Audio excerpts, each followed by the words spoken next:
Have a nice day guys!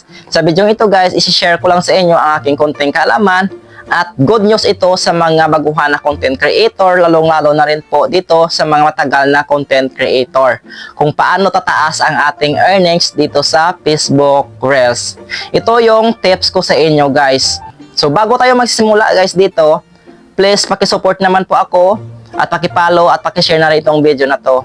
At paki-subscribe na rin yung aking YouTube channel guys at i-click ang notification bell para palagi kang updated sa mga bago kong tutorials tulad nito guys. Ito yung tips ko sa inyo guys para tumaas ang ating earnings.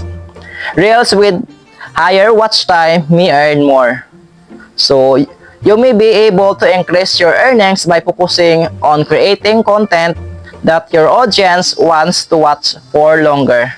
Dapat dito guys, gumawa kayo ng Facebook Reels or mga content ninyo na panonoorin talaga ng mga viewers natin na mahaba yung kanilang panonood guys. Yung matatagal talaga sila manood dito.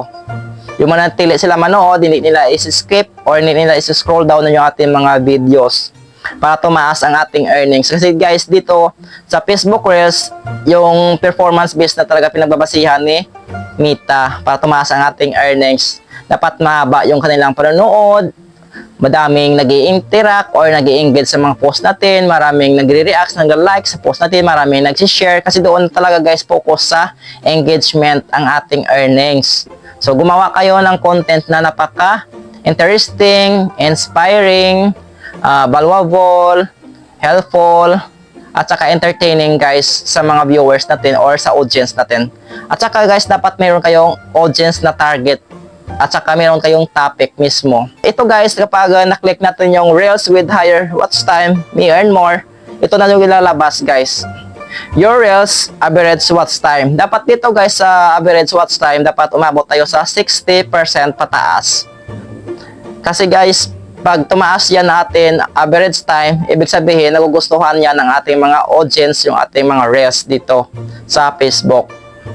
At ito na rin guys, no, kung paano ma-improve ang ating Reels.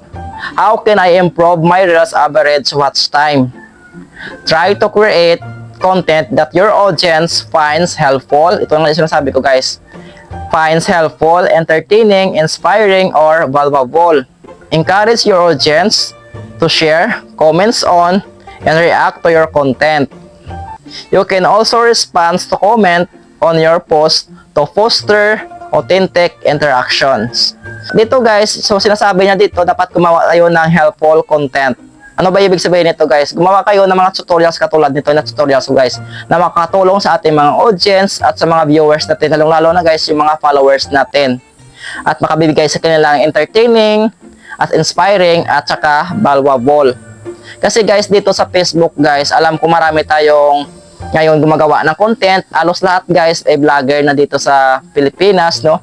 So kahit saan guys, vloggers na. So dapat yung pinupukusan ninyo dito guys ay yung content ninyo. Gumawa kayo ng high quality content at saka entertaining at saka inspiring guys, para manood talaga ng mga viewers natin, makarelate sila sa kanilang buhay. At saka siyempre dito guys, sa pag-reels natin guys, i-enjoy lang talaga natin. Alam ko minsan guys, ako nadi-depress, ako na-stress ako kasi hindi ko alam kung paano ko pagandahin yung content ko. Kunti lang yung supporters ko, kunti lang yung viewers ko, yung engagement ko, mababa lang din. Kaya ako ngayon guys, gusto ko lang din tumulong sa inyo para makatulong din ako sa inyo sa paano, di ba? So kahit maliit na bagay guys, happy na rin ako kung suportaran niyo ako guys, masaya na ako guys. Huwag mo lang kakalimutan guys, i-share itong video natin kung nakatulong po sa'yo, para guys happy na rin ako na mayroong sumusuporta sa akin para marami pa po tayong tutorials katulad nito na gagawin. So hanggang dito na lang guys, sana nakatulong itong tips ko sa iyo at i-share mo na rin para makatulong din tayo sa iba. Kaya thank you so much for watching guys, see you around and bye bye.